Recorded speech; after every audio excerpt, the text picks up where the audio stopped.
few times now.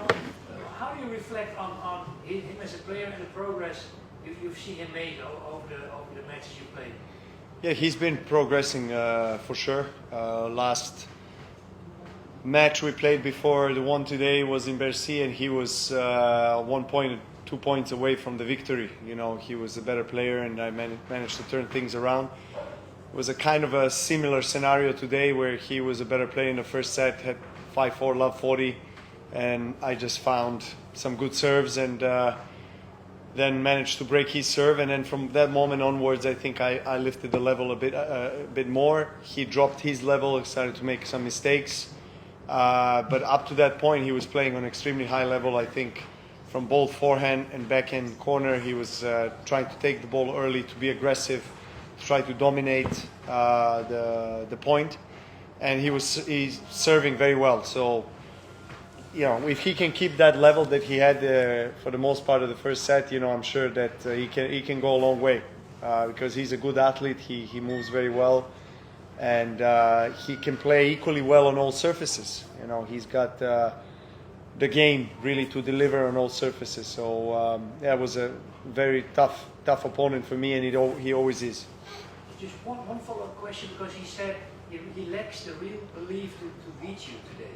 Did you sense that in any way?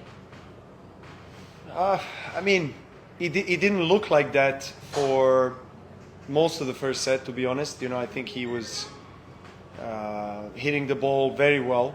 I had a very difficult time to return his serve. He was hitting his spots with a high percentage of first serve. It was in those two games that things turned around. You know, he was 5-4, love 40.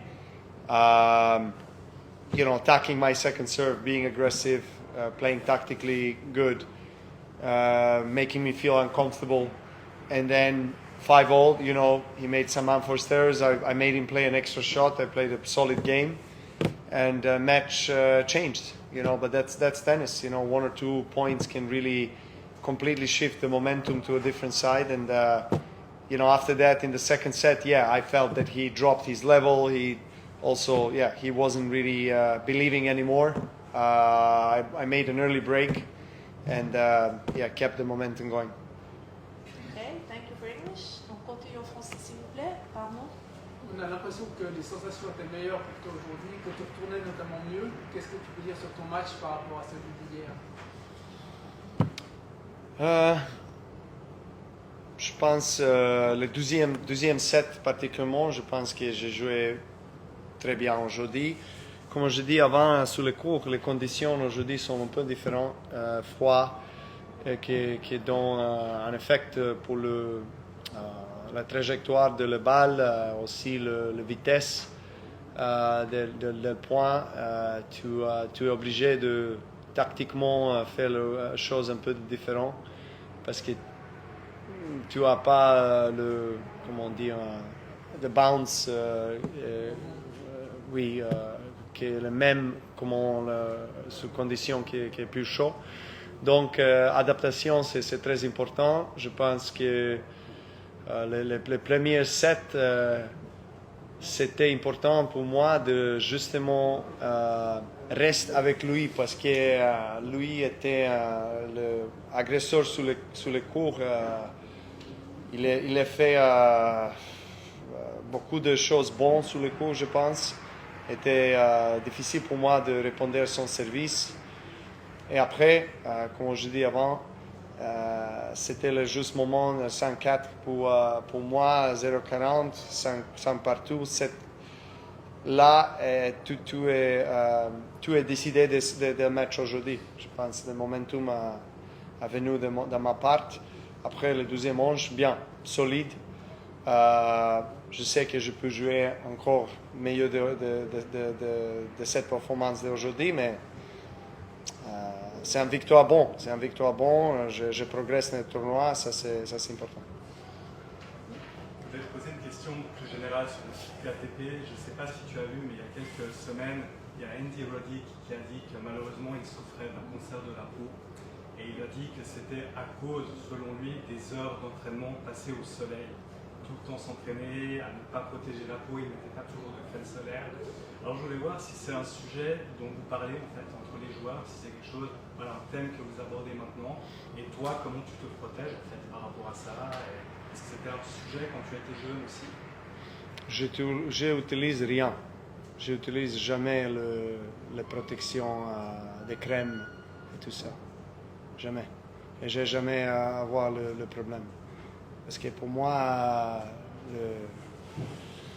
l'immunité et tout ce qui passe d'entre, les peaux sont la manifestation de ça. Donc, pour moi, c'était très important tous les jours de vraiment maintenir ce style de vie santé.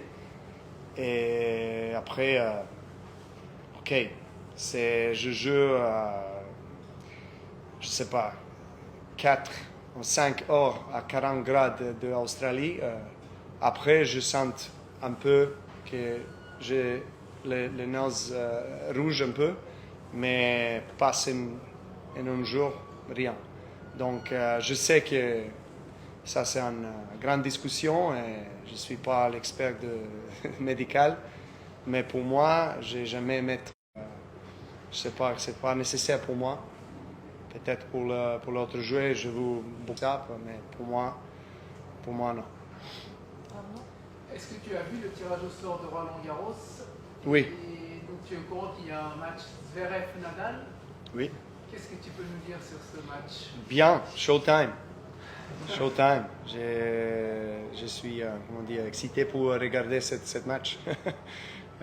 Peut-être que ce match sera soir. Tu crois que ça va être ce soir? Je sais pas. Je sais que Nadal ne voudrait pas, mais on va voir parce que je suis dans le même pas. Et on a justement un match le soir, je pense. Et après, tu as les femmes aussi, donc je ne sais pas l'organisation de Roland Garros qui décide, mais à la fin, ce sera un match très intéressant parce que Zverev est en grande forme, a gagné à Rome. Après Rafa sur le cours de Roland Garros, évidemment que c'est pas le même, peut-être Rafa comme nous sommes habitués de regarder lui, mais après c'est Roland Garros, donc on va voir qu'est-ce qui passe.